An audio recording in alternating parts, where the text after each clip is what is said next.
con 53 minutos, 15 grados de temperatura. Continuamos hablando de más informaciones y esto que se daba dentro de una farmacia en la ciudad de Guarambaré, lastimosamente suman y siguen los hechos de inseguridad. Vemos estas imágenes de circuito cerrado de cómo actuaron los malvivientes quienes ingresaban de esta manera a este centro comercial, terminaron llevándose la recaudación del día. Estos delincuentes usan estrategias, como tú lo has dicho, ¿verdad? Entró como un cliente, entró así bien puesto, bien vestido, y mientras que el acompañante le estaba esperando a cuadra del lugar, se nota en las cámaras que le había bajado unas cuadras antes, y él se iba caminando con su abrigo bien puesto, incluso tenía guantes. Entró como un cliente y en un momento dado, según la manifestación de la cajera, no llegó a exhibir ningún tipo de arma, pero le intimó a la cajera diciéndole que tenía un arma de fuego dentro de su abrigo. Entonces la cajera, con el susto, ¿verdad?, en ese momento tuvo que darle, no se resistió, tuvo que darle toda la recaudación que tenía en ese momento, y después el muchacho salió como si fuese nada. Y según las cámaras, ¿verdad?, a unas cuadras le estaba esperando el motociclista, su acompañante, para darse la fuga. ¿Cuántos se llevaron finalmente estos delincuentes? Y según la denuncia que tomamos anoche, ya vino a la administradora, 500.000 guaraníes. Ahora, comisario, aprovechando precisamente que tenemos el video, sería muy importante pedir a la ciudadanía su colaboración para identificar a estas personas que están sueltas por ahí haciendo de las suyas. Sí, por supuesto, por eso es importante que difundamos las imágenes y la grabación que tenemos, porque estos van a continuar. De hecho, que antes que nosotros no lleguemos a detenerles, ellos no van a parar porque son delincuentes, tienen mentalidad criminal y van a seguir haciendo lo suyo. E incluso tenemos información que se trataría de la misma persona que ya hizo un atraco, un asalto en la zona, creo que, si mal no recuerdo, en Capiatá. Y ya tenemos también entonces esa imagen de esa ciudad, y vamos a estar cotejando. Y ya incluso yo ayer estuve también en conversación con el jefe de la brigada del área central, el comisario Paredes. Ya tiene también en su poder todas las imágenes, todas las fotografías, todas las grabaciones, y ya está también ello en proceso de investigación.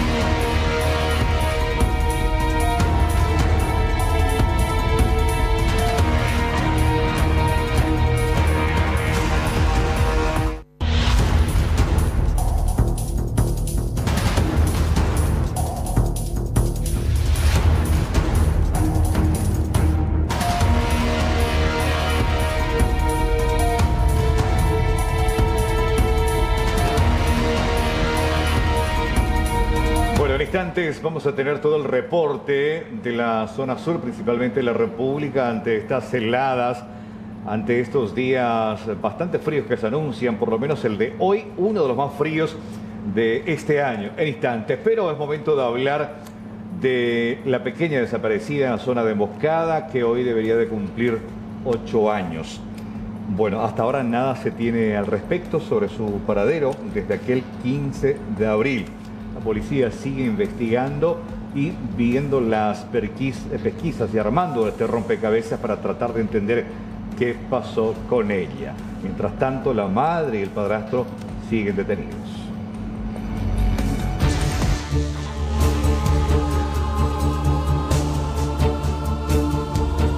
La comunidad educativa de la Escuela San Vicente Ferrer de la ciudad de Emboscada forma parte de la desaparición de la pequeña francesa en esta ciudad, porque ni bien se enteraron que la madre de la niña, que tenía 7 años ese 15 de abril, preguntó en un grupo de WhatsApp si no habían visto a la pequeña, inmediatamente se movilizaron para tratar de encontrarla. El profesor Rafael fue el primero en llegar a Monte Pacará. Hoy el día de su cumpleaños, en donde tenían que haber estado celebrando los 8 añitos. La recuerda. Y como poblador también, denunciar algo que nunca había ocurrido en nuestra zona. Y ahora estamos todavía acá, la población en sí, están con la mente puesta todavía en la niña.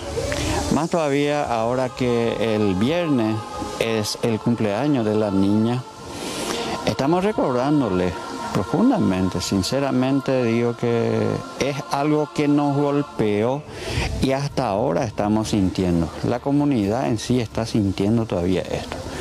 Primero por lo que es una niña tan amorosa que estuvo compartiendo con nosotros acá momentos muy agradables y ahora que tengamos que estar pensando tal vez lo peor de ella, hasta inclusive para pensar dónde estará Juliet.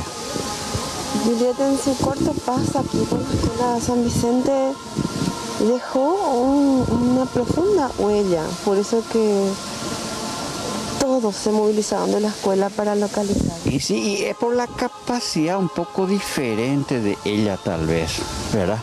Que es eso que lleva más, o sea que cabe más hondamente en el sentimiento de la gente. Esa pequeña discapacidad, esa pequeña diferencia de discapacidad que ella tenía con las demás, ¿verdad?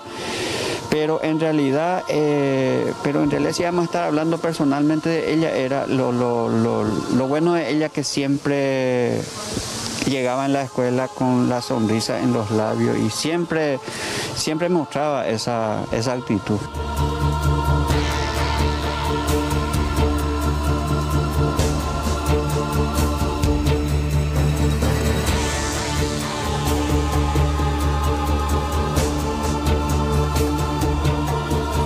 Este era el lugar donde la pequeña acostumbraba a estar en el recreo con su niñera, Angelina. Pero estuvo en esta institución hasta el 9 de abril del 2019. Después, la pequeña ya no volvió. Se encariñaba con cualquier persona, ella, a todo le abrazaba, a su compañerito. Así era ella, llamaba la atención a todo el mundo. Ella lo que siempre le decía era hola a todo el mundo. Su saludo era hola, hola. Y yo le tenía que estar esperando acá en la puerta de mi sala para cuando ella llegue, porque yo le tengo que recibir con un abrazo. Porque si es que eso yo no hago, ella una vez se pone a gritar. Y algunas veces se me olvidaba para hacer eso, o sea que algunas veces no podía dejar a mis chicos acá, porque eran también chicos normales que no podían quedarse solo mucho tiempo.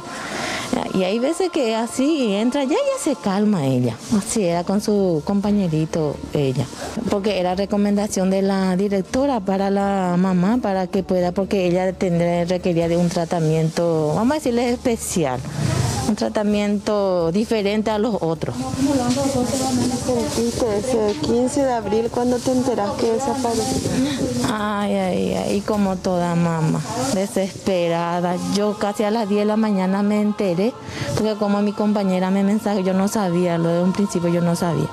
Y después de eso, a las 10 de la mañana, otra mi compañera ya supiste lo que pasó con Juliet. Me dijo, no, le dije, ¿qué pasó?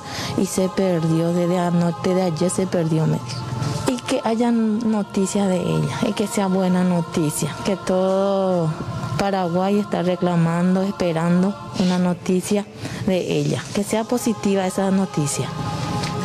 ¿Extrañaron el paso de Juliet en los recreos acá después que ella no volvió más? Sí, porque ella siempre compartía con nosotros. Nosotros siempre nos juntábamos en un rincón allá, los docentes, para tomar tereré, y ella siempre se iba ahí con su merienda, se iba ahí, que le tenía que dar, que le tenía que pelar, no se apartaba lo de mí. En mi regazo casi siempre andaba ella. Le extraño. Los primeros meses sí, me pesó muchísimo su desaparición hasta ahora, porque no sabemos nada de ella. La pequeña francesa vino con su padre, su mamá y su hermana a vivir en este paraíso, en Valle Tucán, emboscado, en una casa sustentable, donde vimos muchísimas fotos donde ella era feliz. La casa se acondicionó para que esté segura. Y los vecinos la recuerdan como una niña alegre que disfrutaba jugar con los animales y cada partecita de este rincón especial en la zona de Emboscada.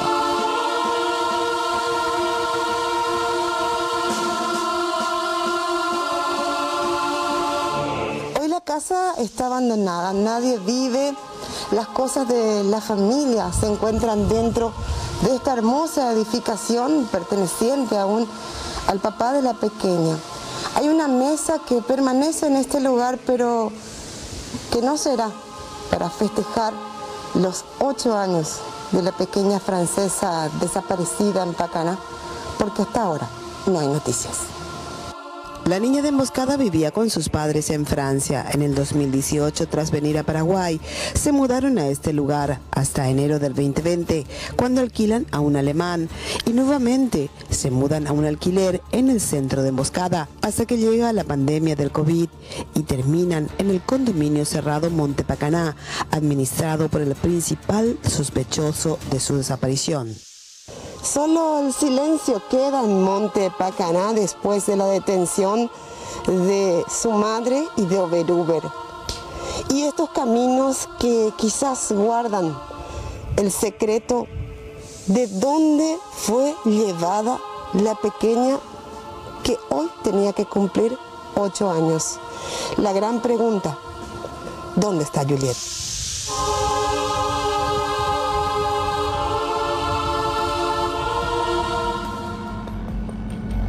Bueno, rápidamente contactamos con la doctora Annalise Jara, ella es directora del Hospital Integrado del Alto Paraná. ¿Qué tal? ¿Cómo está, doctora? Muy buenas tardes. Muy buenas tardes, un gusto estar con ustedes. Sí, coméntenos un poquito acerca de los datos actualizados. ¿Cómo está hoy en día Alto Paraná en cuanto a camas ocupadas, unidad de terapia intensiva, tanto para adultos y niños? Actualmente de 38 camas a la hora, ¿verdad? 32 están ocupadas, tenemos 2 disponibilidades de camas en terapia en este momento, el resto está ocupado. Y de 70 camas disponibles en salas de internación común, a la hora están ocupadas 51, estaremos dando de alta 6 pacientes, quedarían dispuestas 25 camas libres, ¿verdad? 45 quedarían ocupadas luego de estas altas. Esta situación de camas, estoy viendo acá el número que acaba de comentar, de 34, 33 están ocupadas. Hay una disponible que en cualquier momento va a ser ocupada. ¿Está disponible? ¿Salió de alta o el paciente falleció, doctora? Un paciente salió de alta sala ayer y un paciente lamentablemente falleció. Ya. Porque son 2 camas disponibles. Ah, son 2 camas. A esta hora son 2 camas porque uno justamente salió de alta. Mira, qué buena noticia. Por un lado, ¿no? Sí. Y por el otro, lamentablemente, el tema del fallecimiento. Dígame, desde que comenzó todo este tema de la pandemia, de los eventos complicados, del total de pacientes que ingresó a terapia intensiva allí en el Alto Paraná, ¿qué porcentaje pudo sanar y salir? Y aproximadamente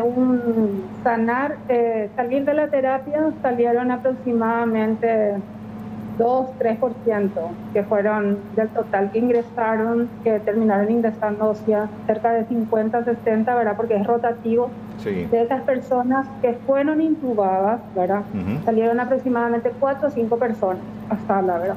Algunos tuvieron más suerte y entraron en terapia por un control más estricto, pero no fueron intubados. Esos tuvieron posibilidad de salir más rápido, ¿verdad? Pero la mortalidad entrando, una vez que una persona ingresa a terapia, apenas 10% es la posibilidad de que salga con vida. Y ese porcentaje se mantiene, incluso es a nivel internacional, entre 8 10% es el porcentaje de gente que se recupera. Significa que el 90 o más del 90% termina falleciendo. Una vez que ingresa, se intuba, es poco probable que salga en la persona. Así mismo, por eso es que hablamos mucho de que la lucha está afuera, ¿verdad? La lucha está afuera y una vez que ingresan en el hospital sí podemos medir la posibilidad de que se agrave y que pase a terapia, porque tenemos algunos parámetros, ya sea laboratoriales, imagenológicos, y también se le suman las comorbilidades, ¿verdad? Pero por eso justamente que hablamos mucho que la lucha es afuera, ¿verdad? Porque llegar a terapia es casi mortal. Doctora, hablando en cuanto a insumos, ¿cómo estamos? Aquí en los hospitales de la capital del país, nos decían algunos médicos, teníamos la información de que para sedación, para la intubación de pacientes graves, estaban utilizando la mitad de una dosis para poder llegar a todos. ¿Cómo están ahora en la zona del Alto Paraná en ese sentido? Y la verdad que si utilizáramos la mitad de una dosis no estaríamos pudiendo intubar porque el paciente estaría despierto, es casi imposible, ¿verdad? La verdad que se utiliza la dosis que debe ser utilizada, solo que había una cierta escasez por una limitación, como siempre en el tema este de las visitaciones, pero se está usando lo correcto. En algunos de los casos hasta los familiares tuvieron que estar comprando, que se vio también que se estaban quejando de este tema, pero estábamos tratando de subsanar utilizando sí otro tipo de droga, ¿verdad? En vez de las convencionales que estaban utilizando, tratando un poco de solucionar ese impasse con las visitaciones de estas drogas. Pero justamente entre ayer y hoy estuvimos haciendo un cálculo grande, un pedido bastante grande de estas drogas que estará llegando de manera que los pacientes ya no tengan que comprar absolutamente nada. Claro. Nos referimos a los hipnóticos, ¿no? Que se usa justamente en terapia para sedar, inducir la sedación al paciente, que incluso acá también en Asunción, en algunos casos, familiares tuvieron que salir desesperados a comprar, que hay en la farmacia, en el sector privado hay. Solamente en el público está este desabastecimiento que, bueno, ojalá puedan rápidamente adquirir, comprar y proveer. Son números muy grandes. Por ejemplo, por darle un número rápido que nos va a ayudar a saber la magnitud de la utilización de estos medicamentos. Por ejemplo, uno que es el más utilizado, Midazolam, para la cantidad de pacientes que tenemos nosotros, que es de 38 en terapia, la utilización de ampollas es un aproximado de 2.600 por día, ¿verdad? 2.600 ampollas de Midazolam por día, que es lo que nosotros tenemos que estar cubriendo, ¿verdad? Muchas veces por el tiempo de que no se trajo a tiempo, no se pudo proveer, muchas veces estamos con este impasse, ¿verdad? Pero eso se está tratando de subsanar, ¿verdad? Porque son dos detalles importantes. Uno, la no manipulación, o sea, la entrada y salida, flujo de parientes de estos pacientes que necesitan estos medicamentos, hace también que un poco se les ponga al resto de las personas, ¿verdad? Entonces no tendrían que luego estar por acá haciendo esas gestiones esos parientes, ¿verdad? Entonces una vez que nosotros tengamos todos los medicamentos, es menor la circulación dentro del recinto hospitalar de esos parientes también, o sea, eso también se tiene en cuenta. Entonces, ese impasse vamos a estar subsanando justamente con un gran envío que va a hacer el Ministerio para el Hospital Integrado. Doctora, ahora hablando acerca de las edades de los pacientes que están ingresando graves, el director de la región sanitaria del Alto Paraná hablaba de la gran cantidad de pacientes jóvenes y que están ingresando en un cuadro realmente grave de salud. Uno observa a un paciente y dice, está bien, pero haciéndole una radiografía, los pulmones están completamente destrozados. Sí, estábamos viendo justamente eso, personas jóvenes que están llegando a la urgencia, y a todas las personas que están llegando de repente con un cuadro respiratorio se les practica la tomografía o en todo caso una radiografía de entrada, y si los pulmones realmente están destrozados y vienen con un cuadro hasta, se puede decir moderado, hasta leve en algunos de los casos, y te dicen lo que pasa que anoche me apretó un poco el pecho, y a todos se le hace la tomografía, la radiografía, y terminamos ingresando a ese paciente. A ver. Sí, doctora, nos decía. Sí, si nos puede retirar, doctora, se fue el audio. Sí, que cuando estos pacientes llegan a tiempo, ya sea con un cuadro leve o moderado, se le hace la tomografía, nosotros evidenciamos una destrucción ya pulmonar, ¿verdad? Con esas imágenes, nosotros automáticamente internamos al paciente, aunque él no se esté sintiendo de esa manera. ¿Por qué? Porque la hipoxia, hemos comprobado nosotros que la hipoxemia de estos pacientes se vuelven muy tolerables para ellos, ¿verdad? Ellos tienen una saturación de 80, 70 y increíblemente siguen aguantando. Sin embargo, su pulmón ya no está dando. Entonces, a estos pacientes nosotros le estamos internando, ¿verdad? Y le estamos dando el sostén que necesitan, porque el tema es mandarlos de nuevo a la casa y que ya vengan hecho, ¿verdad?, bastante en mal estado. Entonces ahí sí es muy poco lo que podemos hacer por ellos, porque automáticamente llegan en un estado ya para terapia.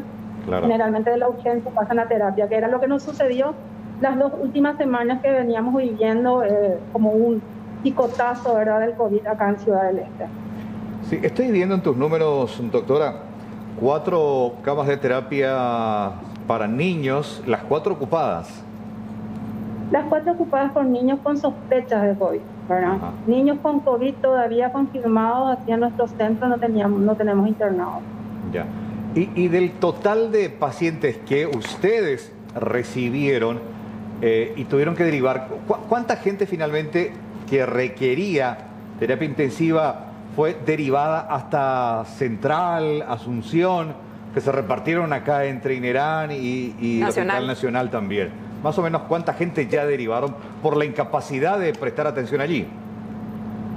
De este hospital, del hospital integrado, derivamos 12 en total. 12, perdón, con los de ayer 14, porque ayer entre lo que llenamos sobraba 1 y tuvimos que derivar ese paciente. Pero de otros centros de Ciudad del Este también se derivaron pacientes. O sea, estamos hablando de un número un poquito mayor, que ascendería entre 20, 24, ¿verdad? Porque hay pacientes que no pasaron por nuestro centro, directamente fueron derivados de sus centros respectivos. ¿Y por qué se daba?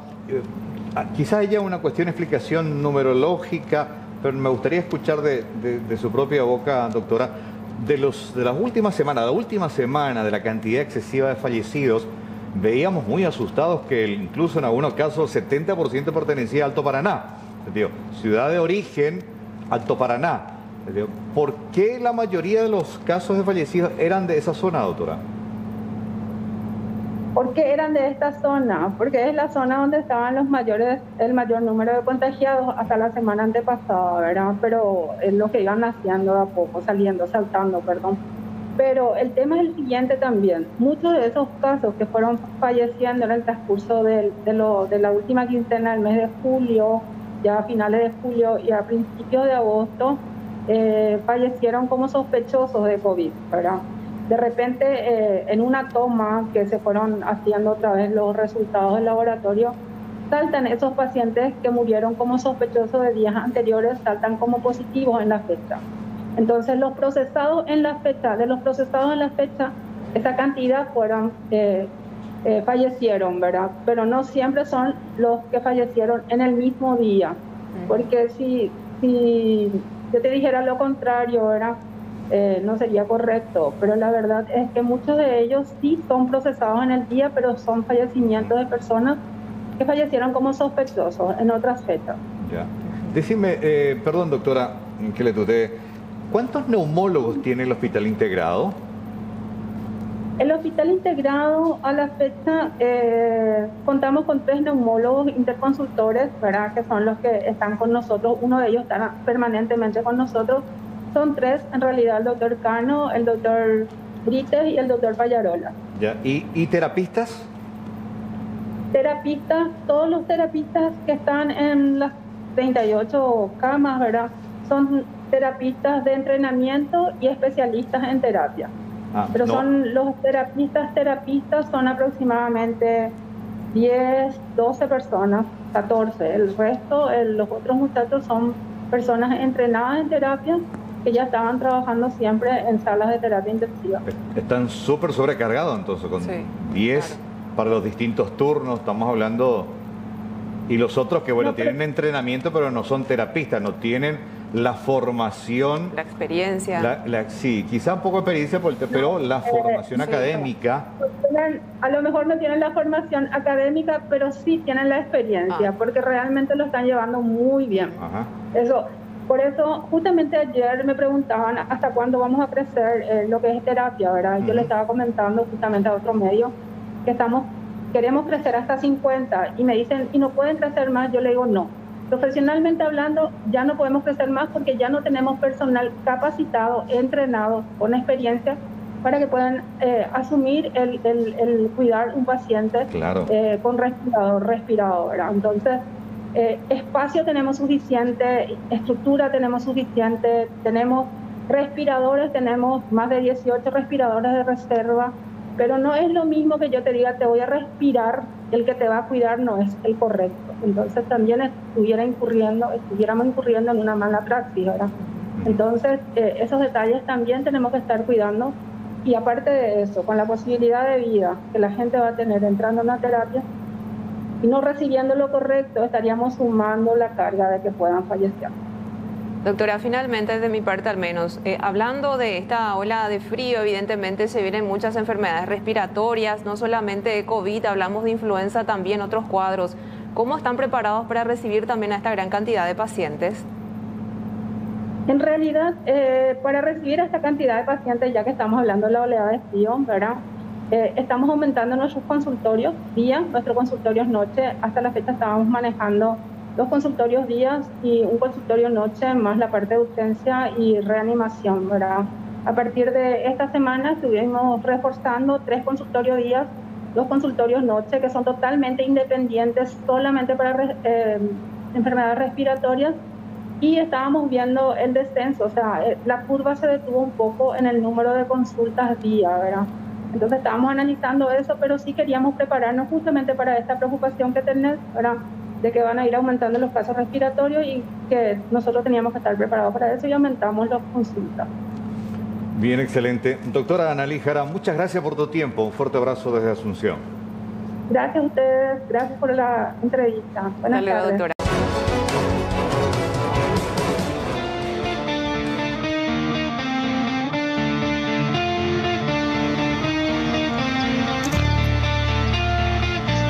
Así amanecimos por Barrio Fátima, Rojasila, hoy 21 de agosto.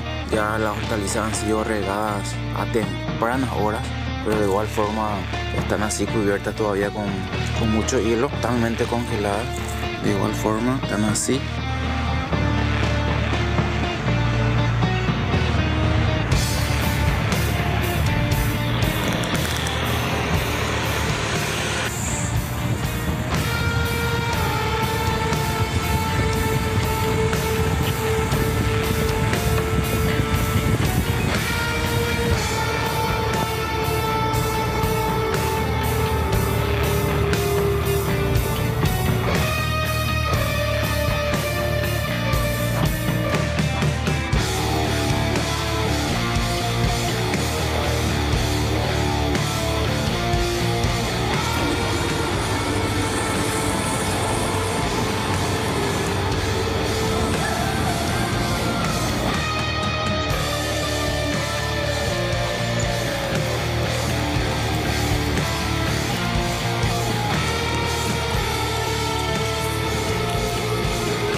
¿Qué tal? ¿Cómo están? 13:03 en la República del Paraguay. Una temperatura a estas horas, a las 13 de 15 grados en Ciudad Capital. Veían las imágenes justamente de lo que ocurrió esta mañana muy temprano, principalmente en la zona centro y sur de esta parte de la región del país, donde las temperaturas estuvieron ahí prácticamente a 0 grado, a 1 grado, y las escarchas que hacían como un manto de sábana blanca sobre los cultivos, como también el empastado.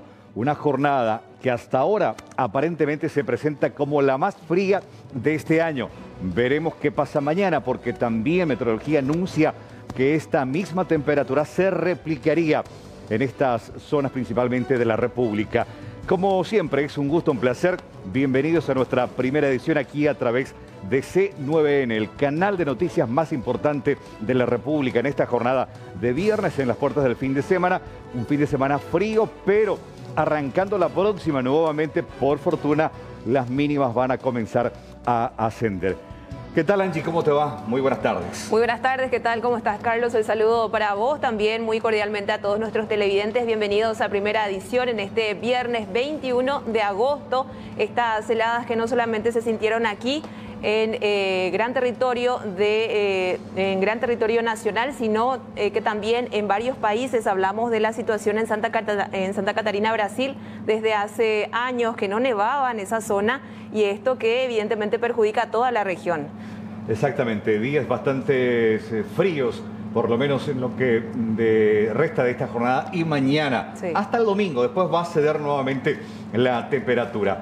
Vamos a comenzar con nuestras efemérides. En realidad es mañana el día, pero como no estamos mañana, queremos adelantarnos. Vamos a adelantar. Para recordar y celebrar el Día del Folclore. Así mismo, sí. Bueno. De hecho, muchas actividades ya se hicieron, ¿no? Virtuales. Virtuales, sí. Yo vi por la tele, el baile, el tripoy, la música paraguaya, realmente muy lindo. Y obviamente con esta situación de pandemia, todos los festejos son virtuales. Sí. Y mañana, a nivel internacional, se celebra y se recuerda el Día del Folclore. Y acá el Día del Folclore paraguayo, como todos los 22 de agosto. Coincidentemente esto con el Día Mundial, establecido en esta misma fecha desde 1960 por la UNESCO, en recordación al 22 de agosto de 1846, oportunidad en que fue publicada en Londres una carta en la que por primera vez se empleaba el término de folclore. Entre las características más importantes de los hechos folclóricos encontramos que es tradicional, vulgar, común, propio de la gente común o simple, del vulgo, es sinónimo, este autor desconocido, es funcional y cumple una función que es utilitario y es espontáneo. La música, por ejemplo, es uno de los hechos folclóricos más destacados de Paraguay. Forman parte del folclore los Casoñemombeú, por ejemplo, como Perurimá, el arpa paraguaya, los mitos del Yasú Yateré y Loizón, las leyendas como las del Cobolaños, Iñante Yaraguazú, las supersticiones, los juegos, la religiosidad popular, las comidas típicas. El tereré es un hecho folclórico tradicional, la medicina natural, algunas artesanías, la danza paraguaya, la música y el ñengá forman parte de nuestra cultura folclórica. Mañana, de esta manera, recordamos y celebramos el Día del Folclore y hoy nos adelantamos por la fecha.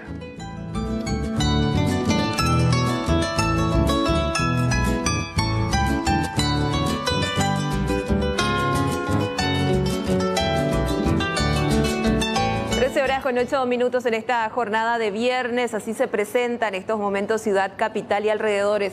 Vamos primeramente con los datos actuales, el repaso completo. 15 grados 6 es la temperatura actual, cielo despejado, sensación térmica un poquito más baja de 14 grados punto 6, la humedad del 17% y velocidad del viento a 18 kilómetros por hora del sector suroeste. No hay pronóstico de lluvias para hoy, vamos a ver cómo va a estar esta tarde, va a ir rondando la temperatura de entre 14 y 17 grados en horas de la noche y madrugada. Nuevamente un importante descenso, vamos a llegar a los 1 grado de temperatura en esta fría jornada. Vamos a ver cómo va a estar el tiempo ya para el fin de semana. Mañana cómo vamos a amanecer. Mínima de 1 grado, máxima de 19, parcialmente nublado también para el domingo. Mínima de 6, máxima de 22 grados para este lunes. Ya sigue un franco ascenso de la temperatura, mínima de 15, máxima de 28 grados y para este martes también parcialmente nublado, mínima de 18, máxima de 30 grados.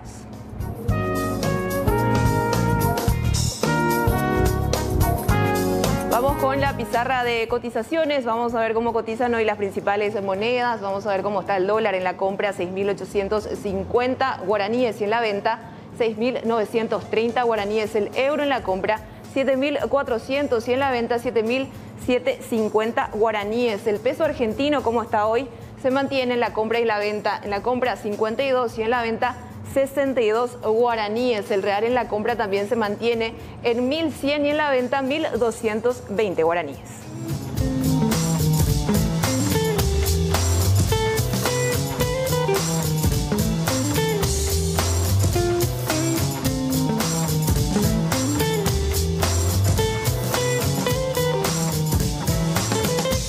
es momento de hablar de nuestras emociones de esta jornada y este hecho que realmente me inquieta, y es un evento lamentablemente muy tradicional de nosotros, los paraguayos en específico, que es la automedicación.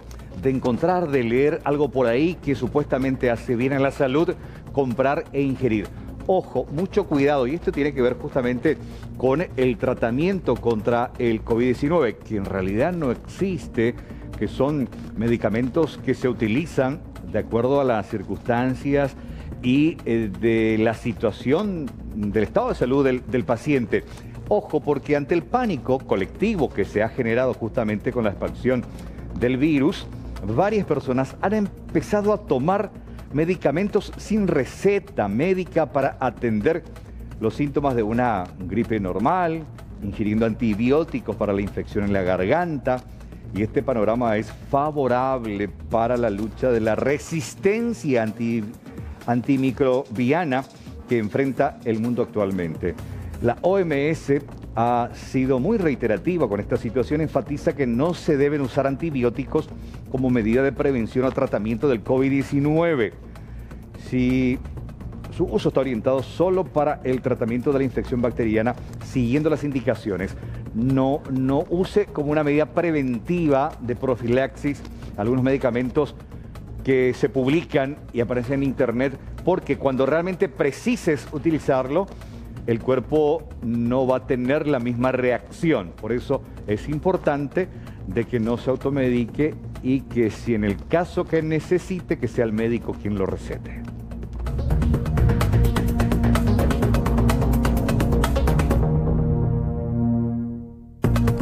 Y la siguiente historia me angustia porque tiene que ver con un sector muy sensible, el sector comercial, formal, que se ha preparado, que ha esperado su momento, su tiempo, y ahora que ha vuelto nuevamente, bueno, está la sombra del temor de la cuarentena total, de las restricciones, de hecho, ahora con la cuarentena social que se va a implementar desde la próxima semana. Y al respecto, según lo expresado por el titular de la Cámara de Centros Comerciales, el señor Jorge Mendelson, el sector recibió con sorpresa, entre comillas, las medidas más estrictas que vendrán con la cuarentena social.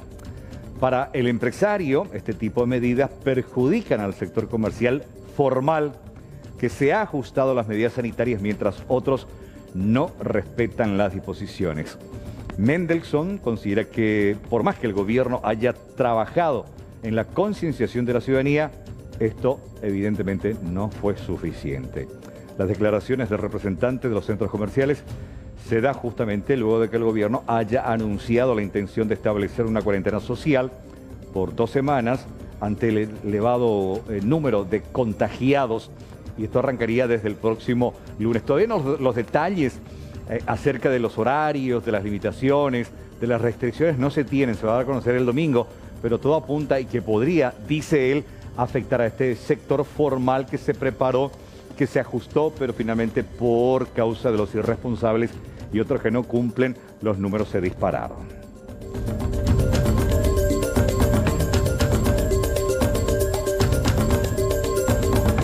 Y el siguiente tema me alegra porque tiene que ver con una paciente que fue dada de alta de Ciudad del Este y que fue tratada justamente en este proceso médico con plasma. Plasma donada justamente por aquellos pacientes que tuvieron la enfermedad, que sanaron y después de un tiempo prudencial de 2 semanas colaboraron, donaron sangre, y bueno, esa sangre finalmente con el tratamiento sirvió para curar y sanar rápidamente a esta señora. ¿Quién es ella? Amancia, tiene 58 años y regresó a su casa al 4.º día de haber recibido terapia con plasma. El plantel de médicos del Hospital Integrado Respiratorio del Ministerio de Salud, el IPS de Ciudad del Este, la despidió con mucha alegría y emoción. Ella había ingresado el 8 de agosto. Con la aplicación de la terapia de plasma, se busca generar anticuerpos que sirven como defensa a los pacientes en estadio temprano para neutralizar al virus del COVID-19, y esto hace que la enfermedad sea menos severa y no progrese en una fase muy grave. De esta manera, Amancia que se convirtió en la paciente tratada con plasma, abandonó el hospital después de un tratamiento positivo.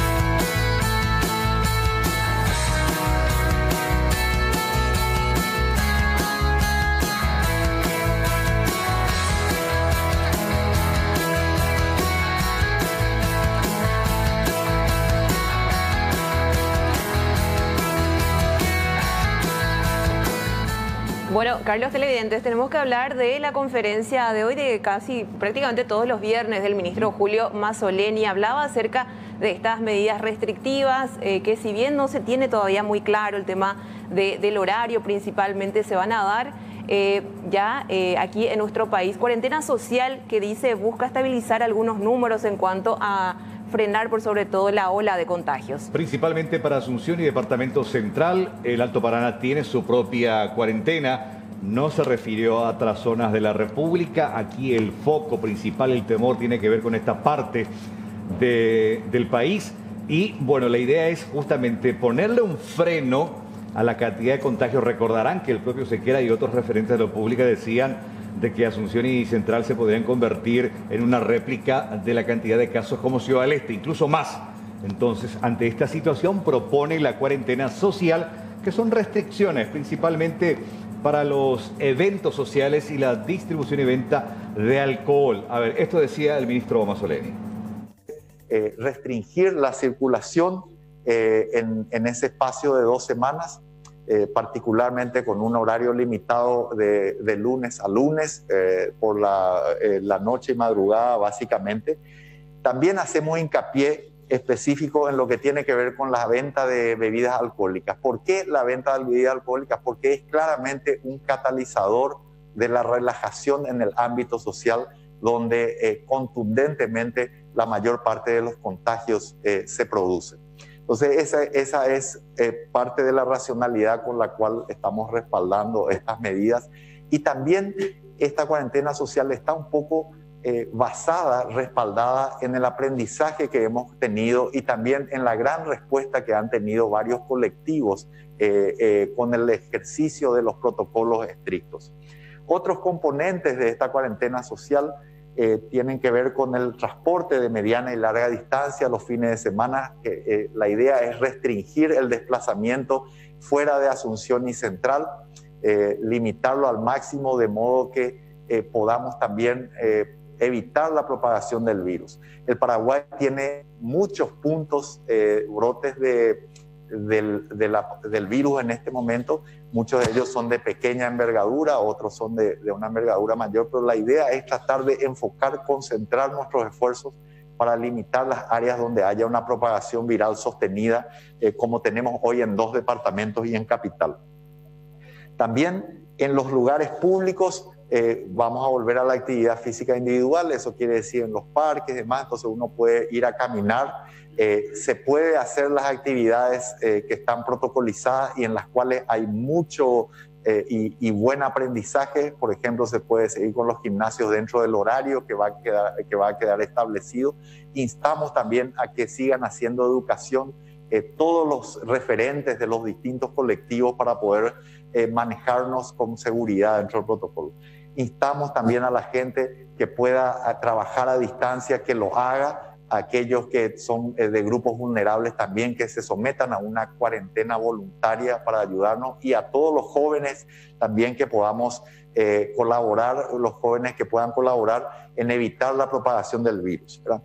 También hacemos un llamamiento a los funcionarios públicos, a las entidades, a los organismos del Estado, para limitar su dotación de funcionarios al mínimo necesario para poder cumplir con sus funciones. Eso claramente también es una recomendación para el sector privado, pero en el ámbito sobre todo de Capital, donde gran parte de la movilización tiene que ver con los funcionarios públicos, entonces a ellos se debe esta recomendación que estamos también planteando.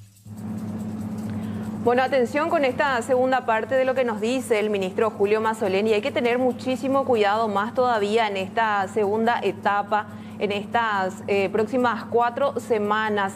Dicen algunos expertos, incluso Carlos, que estamos ya entrando a la tormenta, estamos ya en el pico de este virus, así es que hay que tener mucho cuidado, distanciamiento social, salir solamente lo necesario, intensificar todas las medidas de bioseguridad, lavado de manos y por sobre todo el uso de mascarillas. Yo creo que vamos a seguir viendo la aceleración de los casos, ¿verdad? Es por ello que entendemos que es necesario hacer un ajuste y además entendemos que más adelante, y ojalá no sea necesario, pero puede plantearse la posibilidad de una restricción más importante. Es por ello que creemos que es oportuno hacer hoy un ajuste y pedimos la colaboración de la ciudadanía. Y evidentemente cuando las medidas de restricción o de cuarentena son más moderadas, el resultado también es más moderado y también es más lento, por así decirlo. Así que nosotros vamos a esperar un poco los resultados de esta última semana. Las semanas epidemiológicas del Ministerio de Salud Pública se miden de domingo a sábado, entonces vamos a hacer esa valoración con Ciudad del Este, con Alto Paraná, pero con Ciudad del Este en particular, porque ahí otra vez está el epicentro del departamento.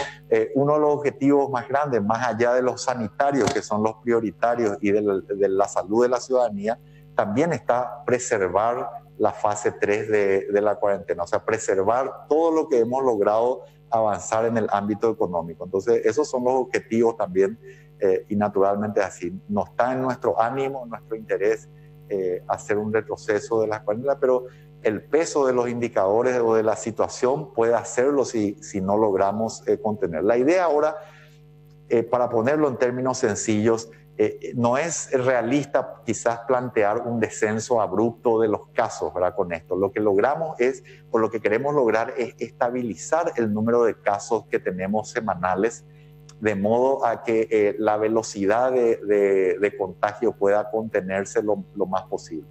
Yo soy un convencido de que la única forma de que podemos sostener esto y de obtener resultados que sean tangibles es a través de la conciencia ciudadana y lograr que las personas puedan realmente llevar adelante las medidas que continuamente reiteramos. Y por eso también planteamos que más allá de las concordancias o la discordancia que pueda tener la ciudadanía con determinada medida, al final del día la seguridad de nuestros afectos está básicamente en nuestras manos a través del lavado de manos, el uso de mascarillas y la distancia física. Bueno, ayer también en su conferencia de prensa y hoy ya con más detalles, sí, se refería a aquellas consultas, aquellas cirugías, aquellos tratamientos que se van a quedar postergados, incluso hacía referencia a la plástica, incluso casos odontológicos, a no ser que sea una cuestión de urgencia. Pero hay otras también que sí o sí van a continuar y forman parte del calendario de ejecución del sistema médico. Esto se decía el ministro Mazzoleni al respecto. Todas las consultas deben ser mantenidas. Evidentemente hay cierto tipo de consultas que pueden diferirse y nosotros estamos haciendo un planteamiento por espacio de un mes y ahí vamos a reevaluar la situación, ¿verdad? Pero el área materno-infantil, por ejemplo, es un área que debe mantener su consulta. Nosotros no podemos permitirnos o debemos hacer que el impacto sobre indicadores duros como la mortalidad materno-infantil realmente no sean afectados en lo posible. También aquellos casos de enfermedades crónicas que requieren un monitoreo más cercano también tienen que mantenerse, porque si no, como he mostrado en varias ocasiones a la ciudadanía, esa tercera oleada que tiene que ver con la descompensación en mediano y largo plazo también tiene un impacto enorme sobre el sistema de salud. Hoy la ocupación de camas y lechos convencionales está más o menos alrededor del 40%. Y hay muchas otras que pueden ir desplegándose según necesidad. Donde sí existe una alta exigencia es naturalmente en el ámbito de terapia intensiva, a pesar de un crecimiento del 120%. Yo les recuerdo, el sistema de salud ha pasado de 214 camas hoy a 509, como les mostraba desde el inicio de nuestra gestión, operativas a nuestra gestión, y desde el COVID en sí estamos ya alrededor de 200 camas nuevas de adultos que estamos ofreciendo. Así que, pero hay que enfatizar, no hay sistema de salud del mundo que esté preparado para esto. De hecho, nos encontramos muy cerca de la meta que nos hemos trazado, de lo que puede ser operado y de lo que es un crecimiento sostenible o hasta de emergencia del ámbito de terapia intensiva. Pero no nos engañemos, no es el lugar donde podemos pelear con posibilidades de éxito. Entonces le pedimos realmente a todos que pongamos un poco, que rectifiquemos rumbo nosotros y el ciudadano común para poder hacer frente a esta pandemia. Bueno, declaraciones del ministro. Reiteramos, se está trabajando sobre el decreto que estaría para este fin de semana, para el domingo, y desde la medianoche, en los primeros minutos del lunes, entraría a regir este sistema de cuarentena social. Los detalles ya vamos a tener, obviamente, para esa jornada. Mucha atención, porque decía también que estas medidas pueden endurecerse si es que la ola de contagio sigue. Claro, totalmente. Es otra medida también a tomarse. Bueno, estamos con nuestra compañera Fernanda Chamorro, Carlos. Exactamente, un grupo, un sector económico importante que todavía sigue sin actividad y aparentemente ante este escenario va a continuar sin poder trabajar, es aquel que es encargado de los eventos sociales. Está ahí justamente Fernanda Chamorro con Sonia Cáceres, una referente de este sector. Fernanda, ¿cómo te va? Buenas tardes. ¿Qué tal? Buenas tardes, ¿cómo están Carlos, Ángel? Saludo también para todos los televidentes. Exactamente, estamos con la señora Sonia Cáceres para hablar de esto. No solamente preocupa desde el punto de vista sanitario, sino también desde el económico la situación, en específico con el sector de los eventos. No se quejan tanto desde el punto de vista de que no están trabajando, porque obviamente, Sonia, estamos en un momento epidemiológico muy difícil, pero de lo que sí se quejan y se nota bastante es la falta de ayuda, el abandono económico que ustedes están sufriendo hasta ahora. ¿Qué tal? ¿Cómo estás? Bueno, muchas gracias por preocuparse por nosotros. Bueno, realmente hay muchas cosas injustas acá. Empezando de una cuarentena que no es cuarentena inteligente, empezando de que es una cuarentena selectiva, ¿verdad? Que ayer hemos quitado un comunicado donde denotamos eso. Siempre fuimos de sentarnos a trabajar en mesas, en diálogos, pero hoy ya no da. Hoy ya no da, estamos al punto del debacle de social de las empresas nuestras, ¿verdad? No solamente ya antes hablábamos del sector más vulnerable, que eran los mozos y los floristas. Hoy ya estamos diciendo nosotros mismos, las mismas empresas a 6 meses, ya no estamos dando abasto, ya no podemos. Hoy ya somos parte de esa parte vulnerable también, ¿verdad? Y venimos viendo que nuestro protocolo está colgado en la página del Ministerio de Salud, pero no podemos trabajar, no podemos avanzar, ¿verdad?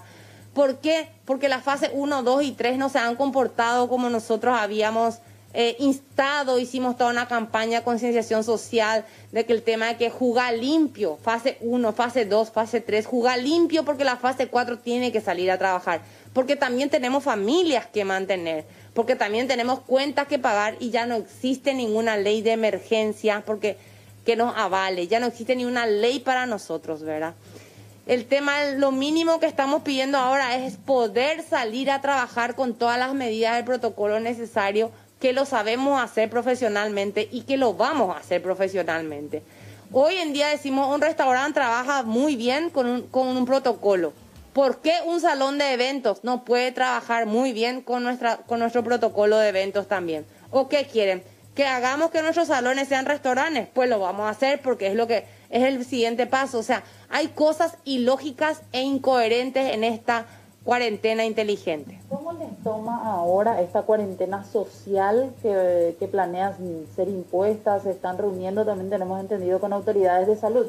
Acabamos de terminar también una reunión con el Ministerio de Salud, la ministra de Trabajo, la ministra de Industria, pero una reunión donde tuve que entrar como evento forzada, porque no fui invitada, ¿verdad? Entré a través de ser vicepresidenta de la Federación de MIPYMES del Paraguay, representando a la federación, y entrando un poco forzoso el tema de eventos otra vez ahí. O sea, fuimos, vuelvo a decir, no invitados a esta reunión nuevamente. Y nos afecta. ¿Por qué nos afecta? Porque lo poco que estamos haciendo hoy en día, que es lo permitido en los núcleos familiares, que son los pequeños eventos de la casa. No, el núcleo familiar, porque estamos en fase 3. Hasta eso nos quieren quitar. Entonces, luché muchísimo para poder entrar en esa reunión y al final lo que se consiguió es que justamente se pidió, y fui muy directa con el Ministerio del Interior, es que se tiran las pelotas entre el Ministerio del Interior y la Fiscalía, que tiene que controlar el Ministerio de Salud. No, señores, por favor, con eso a nosotros ya no nos vienen, con eso ya a nosotros no nos pueden correr. Acá es una cuestión, o entramos todos a cuidarnos como conciencia social, o trabajamos todo. Así de sencillo, trabajamos todo porque nosotros tenemos un derecho establecido por la Constitución Nacional a trabajar. Sabemos que existe el virus, pero si ustedes, señores, de la fase 1, 2 y 3, no se cuidan por culpa de ustedes, nosotros, lo de la fase 4, que estamos al colapso social, al colapso económico, nosotros vamos a salir a trabajar también ejerciendo todos nuestros derechos legales y constitucionales. ¿Qué respuesta le dieron en esta reunión del Ministerio? Con esta cuarentena social, ¿ustedes van a poder trabajar con esas bodas, por ejemplo, o actividades sociales de núcleos familiares como venían haciendo o no? Vamos a seguir haciendo, vamos a tener que seguir haciendo la parte de núcleos familiares, pero núcleos familiares también está el tema de que ahora estamos trabajando en Cordillera, por ejemplo. Y sí se nos va a dar la excepción de poder seguir trabajando en Cordillera porque fíjate que se está reglamentando el tema del decreto. Sí. Y entre eso está el tema de la circulación. Entonces hablamos hoy y yo pedí una exceptuación para nosotros de poder seguir trabajando y transitar hasta Cordillera, porque sabemos bien que Cordillera no tiene la parte de infraestructura de eventos. Y tenemos eventos ya pautados en Cordillera. Por lo menos eso pequeño que estamos teniendo dentro del núcleo familiar en fase 3 y dentro de lo que es Cordillera fase 4, que no nos quiten. Entonces hemos conseguido que estemos exceptuados. Ahora, hasta ver en el papel, no creer, como se dice, ¿verdad? Entonces estamos esperando eso, si bien acá acabamos de terminar esa reunión, ¿verdad?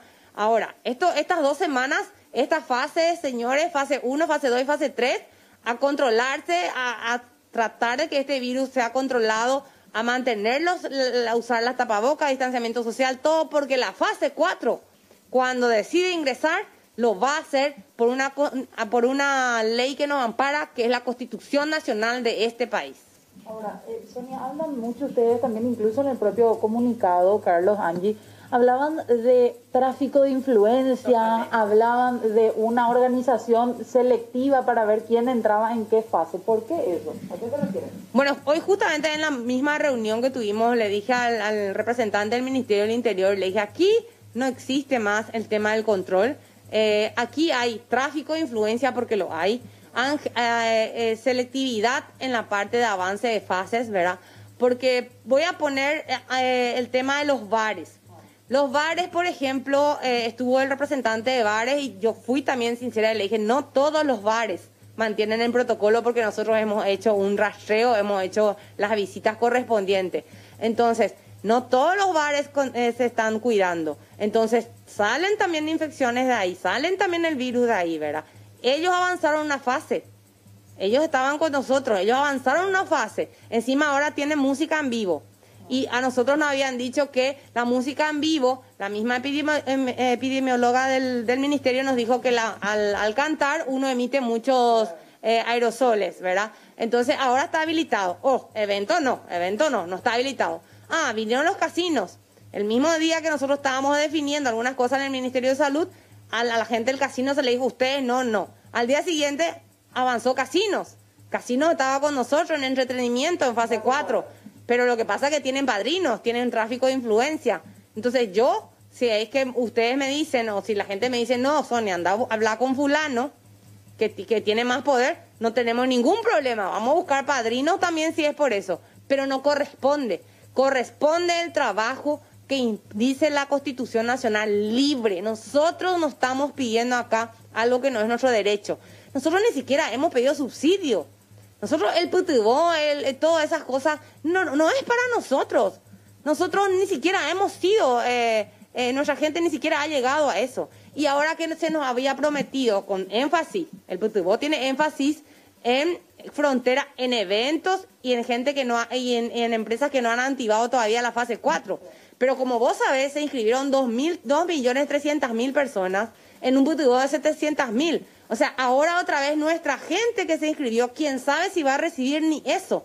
Pero ni eso ya no nos importa, porque lo que acá estamos viendo y denotando es que ahora no solamente la clase vulnerable que siempre estábamos hablando de nuestros mozos, nuestros floristas y todo eso, ahora estamos hablando de nuestras propias empresas.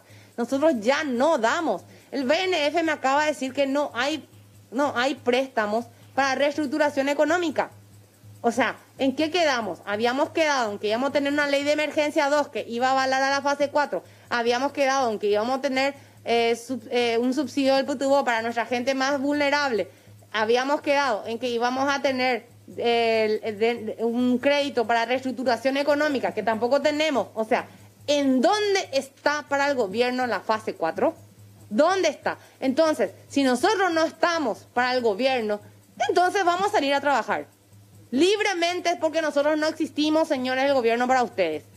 A pesar de todas las reuniones, a pesar de las miles de veces que nos hemos sentado, puedo ser una persona súper, como dijo el ministro, súper pasiva, súper conciliadora. Podemos llegar a hablar de muchas cosas, muchas reuniones muy lindas, muchas cosas a futuro. Pero es ahora donde nuestra gente de la fase 4 no existe para el gobierno. Es ahora donde nuestra gente está teniendo hambre ya, señores, y nuestras empresas están quebradas. Gracias, Sonia. Imagínense, ellos se sienten, nos decían incluso, agonizando en este sector, y por lo menos, Carlos, Angie, lo que piden a continuación es que con este tema de la cuarentena social impuesta para Central, para Asunción, para estos puntos en donde el virus está creciendo exponencialmente, por lo menos la solución, la alternativa más rápida que ellos mismos propusieron al Ministerio de Salud es que se les otorgue para los próximos días una especie de permiso de circulación para que sí puedan ir a zonas, por ejemplo, como Cordillera y otros departamentos que ya están en fase 4 para poder operar ante la nula respuesta que tienen también del gobierno para ir avanzando.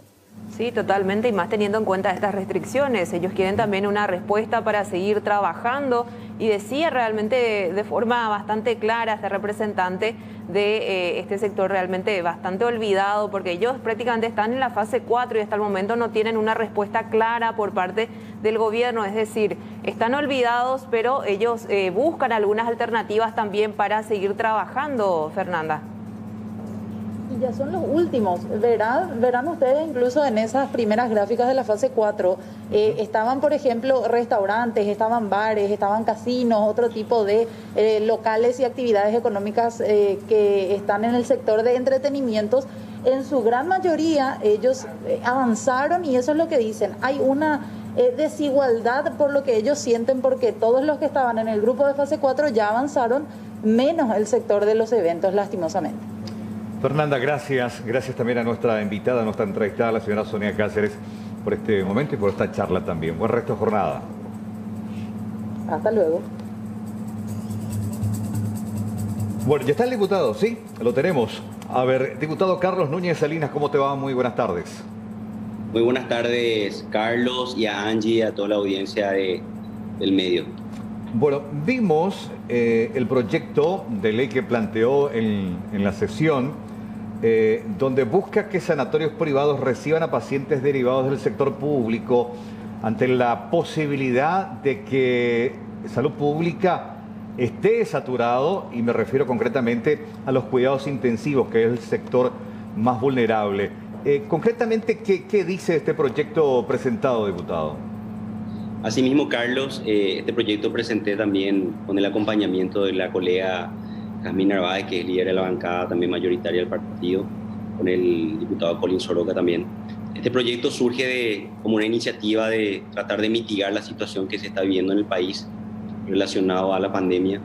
Creemos de que salvaguardar la vida de las personas ante toda esta situación es la prioridad, y en conversaciones con la ciudadanía, en conversaciones con dirigentes sociales, también con el Ministerio de Salud y principalmente con los gremios de sanatorios que hoy en día cuentan con la infraestructura para poder acompañar toda esta situación, pero no cuentan con un marco regulatorio que permite y garantice el acceso de las personas que de alguna manera necesiten cuidados intensivos, y que ese protocolo se dé de una manera rápida y sin muchos trastornos, por llamarlo así, ¿verdad? El sector público ha tenido la experiencia de derivar anteriormente pacientes por otras cuestiones o por otras patologías al sector privado, pero siempre se ha encontrado una situación de que la ausencia del marco regulatorio hizo de que pase por situaciones muy complicadas como ser medidas judiciales inclusive.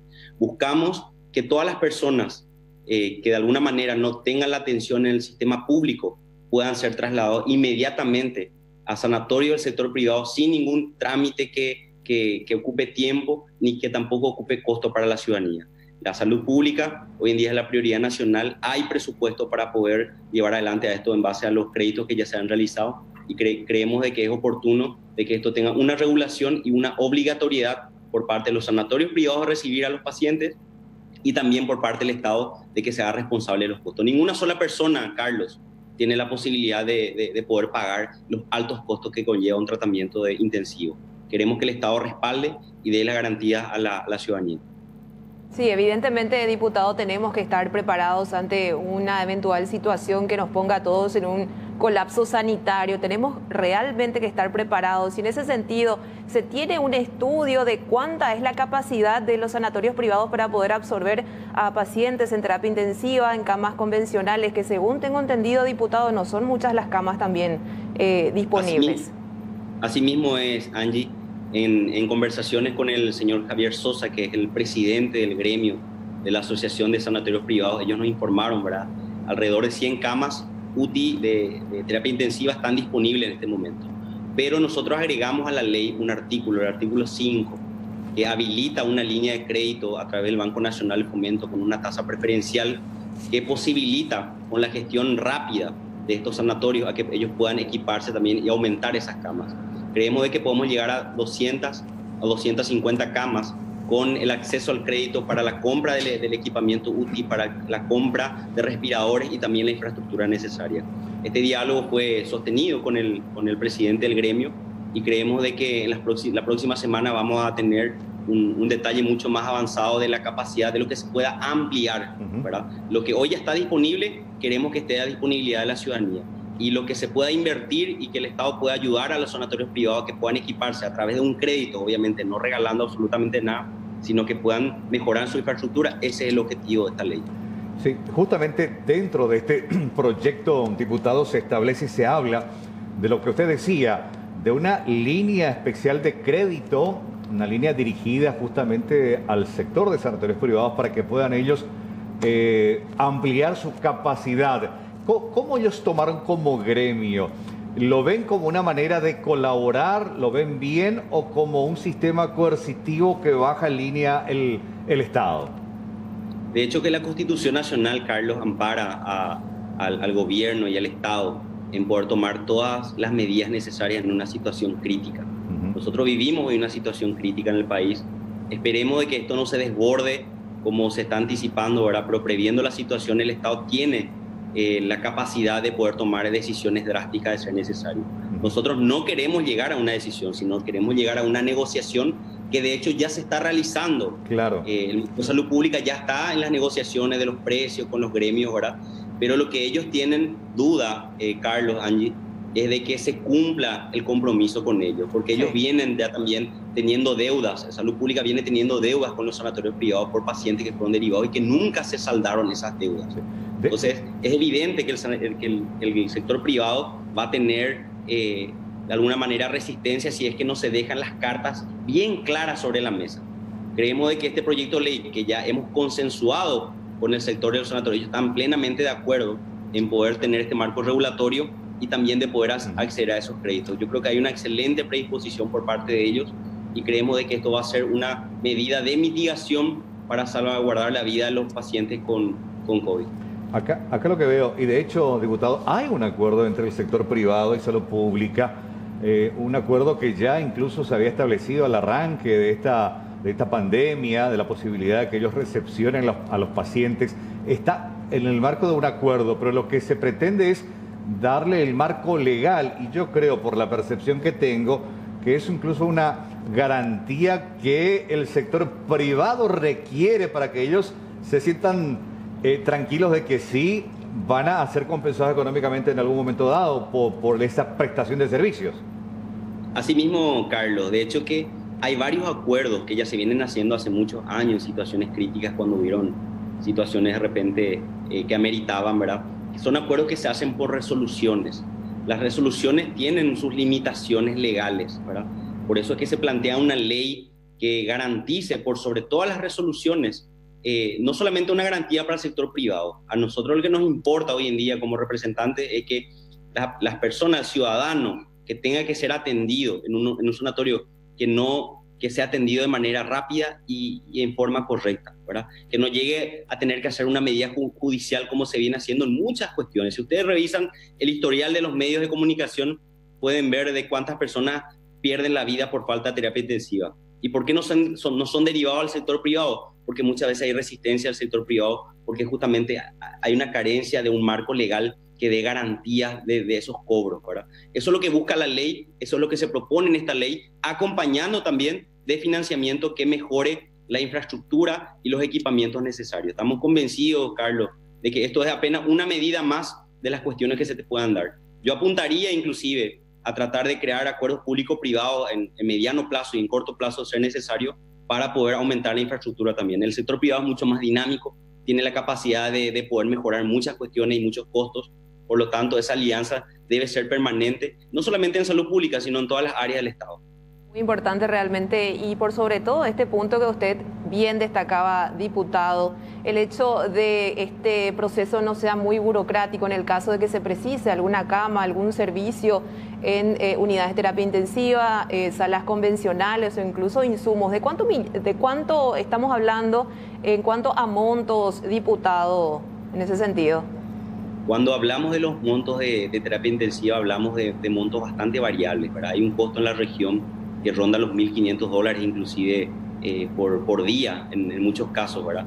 Esos precios son impagables por una persona, por una familia, ¿verdad? De hecho que es el motivo principal que motivó la realización de esta ley, ¿verdad?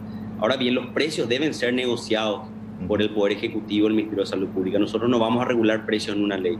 Lo que establecemos el marco regulatorio que permita dar garantía a ambas partes, tanto a la ciudadanía a través del Ministerio de Salud y tanto al sector privado, ¿verdad? Pero ustedes saben más que nada de que los precios de tratamiento de este tipo de cuestiones que tienen que ver con cuidados intensivos son altamente costosos y van variando de acuerdo a los medicamentos también que se van utilizando. Excelente, gracias por tu tiempo, diputado Carlos Núñez Salinas. Muy amable, muchas buen resto de jornada. Gracias, Carlos. Gracias, Angie. Que tengan muy buen día. Saludos a la audiencia. Podemos hablar de esta helada bastante importante. Estamos hablando de la temperatura. No, de la incidencia de Olimpia. Después le voy a comentar qué es lo que pasó realmente con Alex Silva. Claro. Ya me enteré ya, Martín. ¿Qué pasó? Esperando ya el fútbol también, ¿eh? Sí. Bueno, ahora sí vamos a hablar del día más frío en lo que va de este año, de cómo se vivió en la ciudad de Encarnación, específicamente temperaturas bastante bajas y los trabajadores que evidentemente tuvieron que ingeniárselas para poder soportar este intenso frío.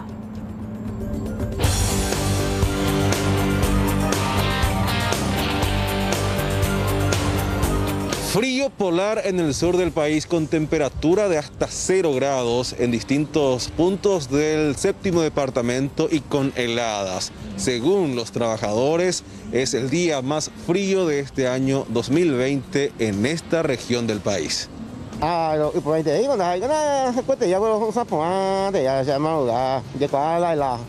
Hola y mi hija, o sea, mi hija carretero y mi mío viajase, anda por la colectivo.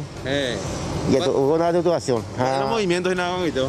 Más o menos, y ya salvamos, ya una de las cosas. Ya salvamos, ya. Ya salvamos.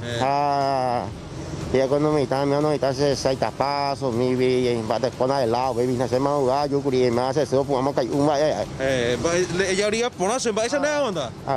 Tranquila, mi amor, después yo y baby, venga aguanta y yo sube. Y la verdad que sí, solemos tener temperatura baja durante el invierno, pero como siempre nuestro clima es impredecible. Tenemos 2 o 3 días de frío y después viene el calorcito de vuelta como está pronosticado. Pero yo creo que a esta altura, como se pronosticó, también no es tanto. No es tanto, ¿verdad? Sí.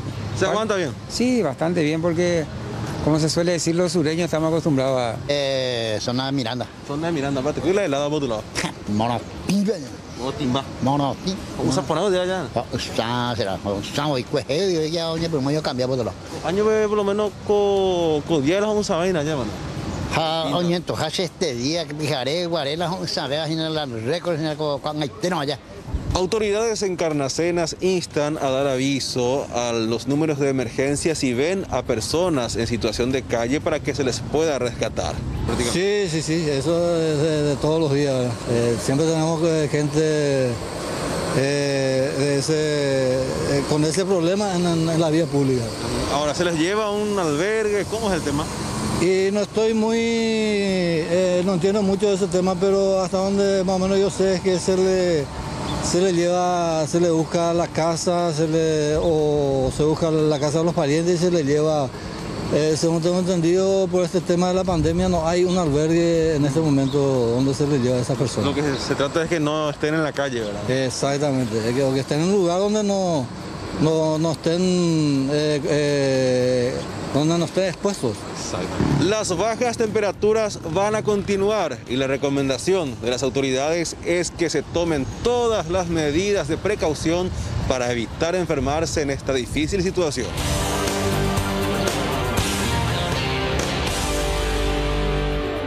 Bueno, esto pasó en el sur de nuestra república, pero ¿qué pasó del otro lado de la frontera hacia Brasil? Porque este fenómeno natural dejó la boca abierta realmente a más de uno a nivel internacional cuando vieron estas imágenes. Sí, son gotas de cristal. Esto cayó en varias ciudades del vecino país. La nieve comenzó a caer. Sí, nieve en Brasil, país tropical. Usted la música, ¿eh? Brasil, país tropical. Bueno, cayó nieve ayer a la tarde, 4 de la tarde. Las imágenes, repito, recorren el mundo. Muita neve. Aquí en el Hotel Fazenda Rota dos Canyons. Estos son los primeros registros meteorológicos de la caída de nieve en Brasil. El fenómeno avanzará hasta las montañas de Santa Catarina. En San Francisco de Paula, los primeros copos cayeron entre las 16 y las 16:30 de ayer, mientras que en otras ciudades del estado de Rio Grande do Sur se registraron lluvias de heladas como en Pinheiro Machado, Rolante, Riozinho, San José dos Ausentes y Nova Petrópolis. La lluvia helada o agua-nieve se produce cuando los copos de nieve caen de las nubes en una región fría y en un lugar cálido. Con eso la nieve se derrite en una gota y luego pasa a través de un área de aire frío y espeso. Esto provoca un mayor enfriamiento, lo que resulta en gotas de lluvia helada o pequeños hilos granulantes. En estas pequeñas ciudades, las nevadas no son inéditas en el invierno austral, como el que vive la región actualmente, pero sí fenómenos poco comunes. Fueron provocadas por una masa de aire polar procedente de Antártida y que desplomó las temperaturas en gran parte de Brasil, así como en Argentina y Uruguay. Muita neve. Aquí en el Hotel Fazenda Rota dos Canyons. 14 horas con 42 minutos, 15 grados de temperatura. San Bernardino, ¿sí? Un sitio realmente ideal para quedarnos ahí, pero solamente para apreciarlo de lejos, digamos, y para recordar cuando el lago estaba cristalino, cuando lo veíamos sin polución, sin contaminación. ¿Por qué les digo esto? Porque desde San Bernardino están pidiendo que ya nadie del Departamento Central y de otras ciudades vayan durante este fin de semana. Estamos ahí con Joel Sandino, que nos da esta maravillosa vista. Contigo, Joel, buenas tardes. Buenas tardes, Angie, buenas tardes, Carlos, y a la teleaudiencia. En realidad, mi querido compañero Justo Espínola es el encargado de dar esa maravillosa imagen del lago Upacaraí, del mítico y místico lago Upacaraí, aquí en la ciudad de San Bernardino. Por cierto, una ciudad muy linda, muy cuidada, porque incluso la próxima semana cumple 139 años de vida fundacional, o sea que están de parabienes, pero lastimosamente por la cuestión de la pandemia no van a poder hacer ningún festejo, pero están, sí, hermoseando la ciudad en cuanto a limpieza. Y vinimos porque, bueno, tenemos la misión de encontrar al intendente para hablar de justamente la cuestión que estabas planteando, Angie, ¿verdad? Él tiene la idea de de poner a San Bernardino como en un escudo para evitar que, obviamente, a pesar de estar en fase 4 y que el turismo se vaya reactivando de manera gradual, él quiere que, bueno, haya también aquí una barrera para evitar que más personas ingresen. Actualmente hay un caso positivo en la ciudad de San Bernardino, un caso activo en la comunidad en la ciudad de San Bernardino. Y ese número no quiere que se incremente, obviamente por el bien de la ciudad y para evitar también el colapso del sistema. Pero mientras tanto esperamos al intendente, vinimos a ver un poquitito el lago Upacaraí, ¿no? Por el momento, allá estaban trabajando, aparentemente son funcionarios municipales que estaban obviamente con el equipo de protección, están sacando las basuras del lago. El lago, si nos acercamos, presenta un color negruzco, lastimosamente, ¿verdad? Y justamente en estos días, esta semana, los propios ciudadanos de San Bernardino hacían las denuncias al MADES por no, aparentemente, hacer el trabajo que se necesita aquí y evitar que este afluente del río, del lago, siga en peligro por la contaminación. Ya varios años está lastimosamente sufriendo el hecho de que, por ejemplo, 21 distritos tiren sus desechos y todos vengan a desencadenar lastimosamente aquí en el lago Upacaraí, que perdió su brillo, su color azul, como bien nos romantizaba la linda Guarania de don Demetrio Ortiz y Zulema de Mirquis. Y por cierto, en un próximo contacto, Carlos, Angie, de la audiencia, vamos a ir recorriendo un poquitito la ciudad. La ciudad está vacía prácticamente, silencio total. Y obviamente por el temor al coronavirus. Realmente, sí. Pero igual es importante comentar a la audiencia que vamos a tener más información desde San Bernardino. Esto es simplemente una pequeña introducción. Vamos a hablar con la gente, con las autoridades que, bueno, están pidiendo en cierta manera también aplicar una cuarentena social allí porque son conscientes de que como es una ciudad, entre comillas, veraniega, aunque estemos en invierno, la gente tiene su residencia, va, viene. Entonces el temor es de que desde Central, que está bajo la lupa de salud pública, se lleve el virus hasta allá y contamine a esta ciudad. Esa es la preocupación. Totalmente, Carlos. Esa es justamente la barrera que quieren poner desde la municipalidad y que van a plantear seguramente a las autoridades sanitarias del país. Genial. Gracias, Joel. Un abrazo. Abrazo, buenas tardes.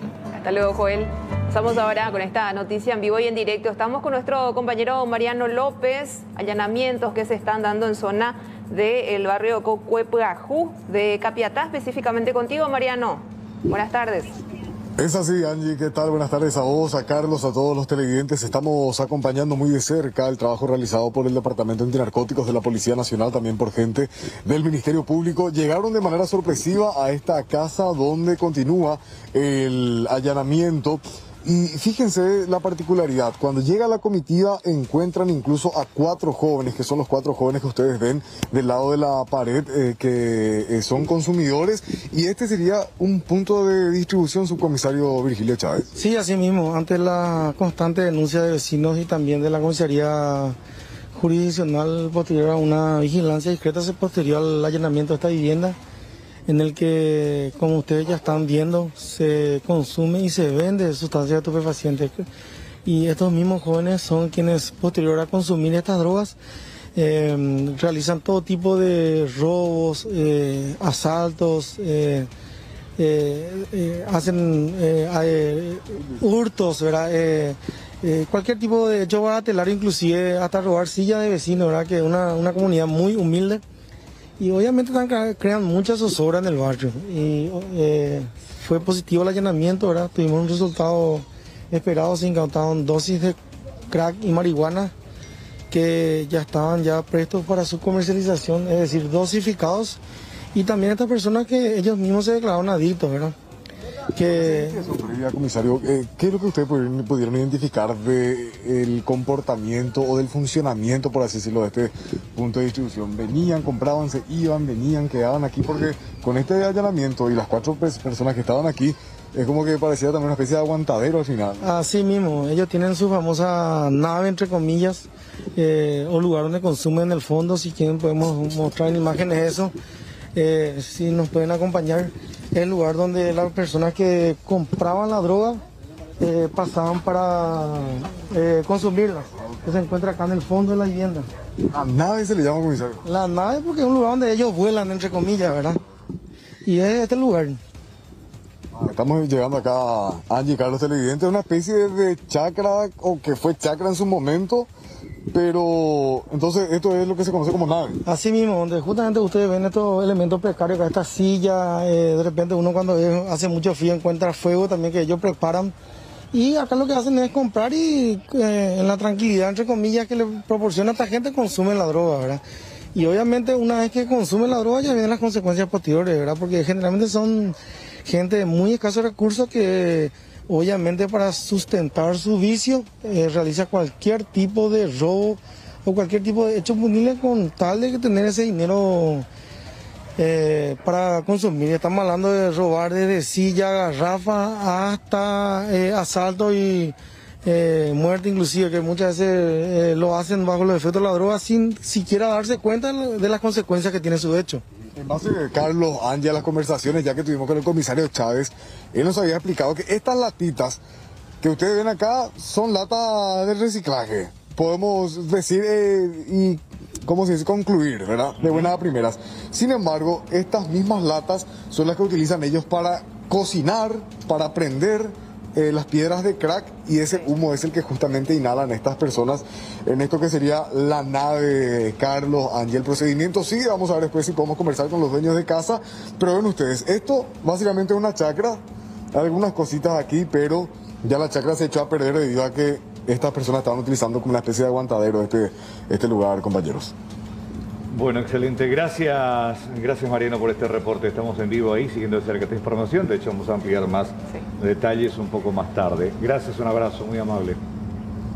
Hasta luego. El presidente de la República, Mario Abdo Benítez, participó de una jornada de trabajo con productores de banana en Tembiaporaca, Guazú, donde entregó tractores fumigadores y otros implementos agrícolas facilitados por el Ministerio de Agricultura. Además, señaló los trabajos de pavimentación asfáltica de tramos de la ciudad que será de importancia para unos 18.000 habitantes de la localidad. Rodolfo Friedman, ministro del Ministerio de Agricultura y Ganadería, señaló que la entrega forma parte de un proceso que se está desarrollando en el marco del Plan Nacional de Banana, el cual contempla el mejoramiento de suelo que beneficia a unos 1.100 agricultores y que para octubre se espera llegar a otros 1.000. Cierto, yo vine por mi partido, a perder. Pero ¿a qué haber? Vamos a paisar. Un día antes de la elección. Y recuerdo tu Shauku pedía tengo un grato recuerdo de este Nobel distrito, mi querido gobernador. Y en campaña, mi querido intendente, les utilizaba a ustedes como ejemplo de lo que queríamos hacer en nuestro país. Porque así como ya se dijo antes de la historia, la criminalidad, el índice de criminalidad acá es casi cero. Y eso es por la oportunidad de trabajo que tienen nuestros compatriotas. Apreciado intendente, gobernador, el proyecto del asfalto de 40 kilómetros ya está culminado. Está culminado el trabajo hecho desde el Ministerio de Obras.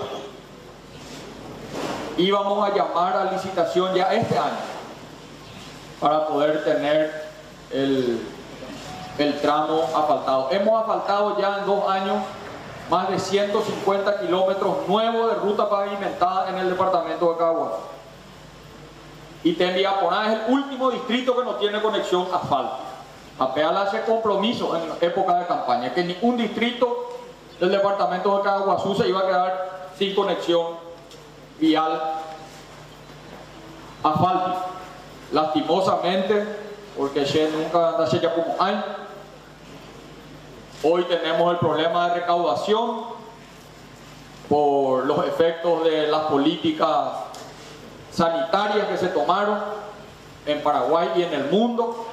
Tenemos 600 millones de dólares de estimación de menos recaudación este año, y dentro de eso estaba el paquete para llamar a licitación de este tramo de 40 kilómetros de asfalto. Vamos a ver, vamos a conversar a Paco Vaya y Puebema, porque a ella le coma asfalto, vamos a Guayaví, lleva mi querido, en nuestro gobierno, vamos a gemar el asfalto. Y vamos a hablar con el Congreso de la Nación para ver si no podemos construir una